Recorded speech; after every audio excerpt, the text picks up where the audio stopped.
खुलुमबाय आं सिबिरानि ब्रह्म नोंथांमोनखौ आंनि एसबी बड' निउज चेनेलाव गासैखौबो बरायबावनाय थाबाय नोंथांमोननि थाखाय आं गोदान मोनसे भिडिअ लानानै फैबावबाय अन्नानै भिडिअखौ जोबजासे नायलांदो आसाम विधानसभा बिसायख'थिनि अक्ट' फोसावनाय लोगो लोगोनो मडेल कड अफ कन्डाक्टखौ फालिनो थाखाय आसामनि गुबुन गुबुन जिल्लानि डिस्ट्रिक्ट एडमिनिस्ट्रेशनफोरा गोख्रों जाबाय गुवाहाटीयावबो मडेल कड अफ कन्डाक्टखौ नोजोर होनानै गुवाहाटीयाव थानाय पाब्लिक प्लेस आरो गभर्नमेन्ट बिल्डिंफोरनिफ्राय राजखान्थिनि पस्टार आरो बेनारफोरखौ बोखारजोबनाय जाबाय बिसायख'थिया खाथिथार सौफैनाय लोगो लोगोनो माखासे राजखान्थि हान्जाया रायजोफोरनि गोसोखौ माबोरैहाय देरहानो हागोन बेनि सायाव खामानि मावनायखौ नुनो मोन्दों मरियनीआव आसाम इलेक्शन कमिशना गं 400नि बारा दोनखुमानाय साइकेलखौ हमनो हादों मरियनीनि गंसे बिल्डिंनि सिङाव गं 400नि बारा साइकेल दोनखुमानायखौ कंग्रेसनि एमएलए रूपज्योति कुर्मी बिथाङा खौरां मोननानै आसाम इलेक्शन कमिशननो खौरां दैथायहरदोंमोन उनाव आसाम इलेक्शन कमिशना प्रशासननि गेजेरजों बे साइकेलफोरखौ जब्द खालामनानै लादों एमएलए रूपज्योति कुर्मीया बुंथिनाय बायदिब्ला बिजेपिआ बेफोर साइकेलखौ हरनि समाव साहा बागिचायाव मावग्रा मावथिफोरनो रानहैखुमानो नागिरदोंमोन बेनि अनगायैबो बिसायख'थिनि अक्ट' फोसावनायनि एसे सम सिगां एबा शुक्रबारनि सानावनो बागबार बियाबनि कंग्रेस एमएलए शेरमान आली आहमेद बिथाङा सानसेयावनो मोन 150 प्रजेक्टनि थाखाय अन्थाइ खाम्फा गायसननानै रेकर्ड खालामदों बे मोन 150 प्रजेक्टफोरनि मादाव गाव पन्चायत अफिस लुफुंनाय हस्टेल लुनाय आरो बायदि बायदि जोबनायाव हमनो हाबाय खमसे खम 4 दानसो खारखुमानानै थानाय दीपान्जलि काकतिखौ दीपान्जलि काकतिया थांनाय 2020 मायथाइनि 8 नभेम्बर खालि तिनसुकिया जिल्लानि काक'फोथाराव बिबानाव थानाय एबा डिउटियाव थानाय पुलिसखौ सोबादोंमोन बेनि उनावनो खारखुमानानै दंमोन दीपान्जलि काकतिया सोबाजानाय पुलिसनि मुङा साब इन्सपेक्टर अपूर्व दास जाथाय जाखांनायनि उनाव बिथाङा दीपान्जलि काकतिनि बेरेखायै काक'फोथार पुलिस थानायाव केस रेजिस्टार्ड खालामदोंमोन खमसे खम 4 दान खारखुमानानै थानाय दीपान्जलि काकतिखौ मैया गावनि न'निफ्रायनो हमनो हाबाय आरो दा बेखौ तिनसुकिया थानायाव लानानै फैबाय मख'नो गोनांदि दायनिगिरि दीपान्जलि काकतिया मरान अट'नमास काउन्सिलनि सोद्रोमामोन आरो स्टेट बिजेपि कमिटिनिबो एक्जिकिउटिभ मेम्बारमोन जाथाय जाखांनायनि उनाव बिजेपि दोलोआ बेखौ दोलोनिफ्राय होखारदोंमोनबो एबसुनि बारग' जेनेरेल सेक्रेटारि लरेन्स इस्लारि बिथाङा एबसुनिफ्राय बिदाय लानानै थांनाय माखासे सान सिगां प्रमद बर' बिथांनि नुजाथिनायाव अफिसियेलि इउपिपिएल हान्जायाव हाबदोंमोन इउपिपिएल हान्जायाव बिथांखौ दा इउपिपिएल हान्जानि नेहाथारिनि बिबान होबाय बे खौरांखौ बिथां लरेन्स इस्लारिया गावनि फेसबुक पेजनि गेजेरजों फोसावदों फैगौ विधानसभा बिसायख'थियाव बिपिएफ दोलोआ महाजोतजों जथायै बिसायख'थि गेलेगोन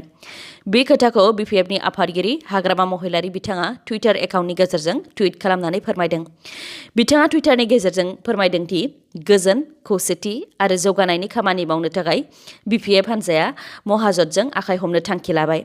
बेजों लोगोसेनो बिपिएफआ बिजेपि जथाय गैलिया होननानैबो बुंथिदों मख'नो गोनांदि महाजोतआव Assam Pradesh Congress committee AIUDF, CPI, CPIM आरो माखासे राजखान्थि दोलोफ्रा जथायै दङ आसामनि जरहाटआव 1,50 लाख रांनि गान्जा हमनो हादों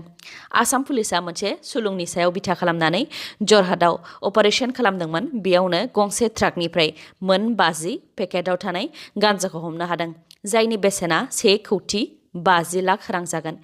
बे दायाव पुलिसा ट्राकनि ड्राइभारखौ एरेस्ट खालामदों मुङा हाफिजुर मान्डाल हाफिजुर मान्डाला फोरमायनाय बायदिब्ला बेफोर गान्जाखौ त्रिपुरानि मन'बाजारनिफ्राय लाबोदोंमोन आरो बरपेटानि हाउलिसिम होफैगौमोन पुलिसा बे केसनि सायाव नायबिजिरगासिनो आरो बे केसआव आखाइ थानायफोरखौ थाबैनो हमगोन होननानैबो बुंथिदों भिडिअखौ जोबजासिम नायलांदो लोगोसे नोंथाङा दासिमबो आंनि चेनेलखौ साबस्क्राइब खालामाखैबा अन्नानै साबस्क्राइब खालामदो लोगोसे बेल आइकनखौबो क्लिक खालामदो जाहाथे गोदान गोदान भिडिअ लानानै आं फैयोब्ला नोंथांनाव सिगांग्रो नटिफिकेसन सौहैयो आसाम विधानसभा बिसायख'थिनि अक्ट' फोसावनाय लोगो लोगोनो दानिया बबे हान्जाया सोरखौ बबे बियाबाव बिजाथि महरै फसंगोन बेनि सायाव गावबागाव हान्जाया सावरायलायनाया गोख्रोंसिन जाबाय साननैसोनि गेजेरावनो आसाम विधानसभा बिसायख'थिनि मासिखौ लानानै बिजेपि इउपिपिएल आरो एजिपि हान्जाया जथायै सावरायलायगोन होननानैबो बुंथिदों रायजो बिजेपिनि आफादगिरि रन्जित कुमार दास बिथाङा सावरायलायनाया मोजाङै मोजां जायोब्ला साननैसो उनावनो बिजाथिफोरनि मुं फारिलाइखौबो फोसावनाय जागोन होननानैबो बुंथिदों बिथाङा बिथांनि अनगायैबो प्रमद बर' बिथाङाबो विधानसभा बिसायख'थिनि सायाव बुंथिदों दि इउपिपिएल हान्जाया बिटिआरनि मोन 12 बियाबावबो बिजाथि होनो सानदों नाथाय दासिमबो रोखा जायाखै मानोना बिजेपि हान्जाजों सावरायनांगौ दङ आरो साननैसो उनावनो सावरायगोन होननानैबो फोरमायदों। बिनि अनगायैबो प्रमद बर' बिथाङा बिटिआरनि बायजो जेरै सनितपुर, बिलासिपारा इस्ट, बिलासिपारा वेस्ट, गौरीपुर आरो भबानिपुर बेफोरनि माखासे बियाबफोराव इउपिपिएलनि बिजाथि फसंनो सानदों होननानैबो बुंथिदों। कंग्रेसनि जेनेरेल सेक्रेटारि प्रियंका गान्धी बिथाङा साननैनि हाबाफारि लानानै आसामाव 1 मार्चआव दावबायफैगोन। कंग्रेस मिडिया सेलनि चेयारपारसन बबिता शर्माया बुंथिनाय बायदिब्ला प्रियंका गान्धी बिथाङा 1 मार्चआव लखिमपुराव फैनानै गुबुन गुबुन हान्जा सुरनायफोराव बाहागो लागोन आरो लखिमपुरनिफ्राय बिश्वनाथआव फैगोन, जेराव गहपुरनि गामि ओनसोलनि आइजोफोरजों मोगा-मोगियै सावरायलायगोन। 1 मार्चआव प्रियंका गान्धी बिथाङा बिश्वनाथ सारियालयावनो हरखौ थागोन आरो अखानायै 2 मार्चआव तेजपुराव थांगोन, जेराव बिथाङा कंग्रेसनि आसाम बचाव एबा आसामखौ रैखा खालामनि फै केम्पेइनफोराव बाहागो लागोन। आसाम एग्रिकालचार डिपार्टमेन्टआव साख्रि ओंखारदों। गुबुन गुबुन पस्टआव गासै मोन 1837 पस्ट दङ। आसाम एग्रिकालचार डिपार्टमेन्टनि गासै 1837 लांदां जानानै थानाय पस्टखौ आबुं खालामनो थाखाय गुवाहाटी इउनिभार्सिटिया गावसोरनि अफिसियेल वेबसाइटनि गेजेरजों एडभार्टाइज होदों। जायफोर बिथांमोनहा एप्लाइ खालामनो गोसो दङ बे फोसाव बिलाइनि गासै डिटेल्सखौ नायनो थाखाय आरो एप्लाइ खालामनो थाखाय डिसक्रिप्शनाव होनाय वेबसाइटआव थांनानै अनलाइन एप्लाइ खालामहैनो हागोन। अनलाइन एप्लाइ खालामनायनि जोबथा साना 13 मार्च 2021। बे 1837 पस्टनि मादाव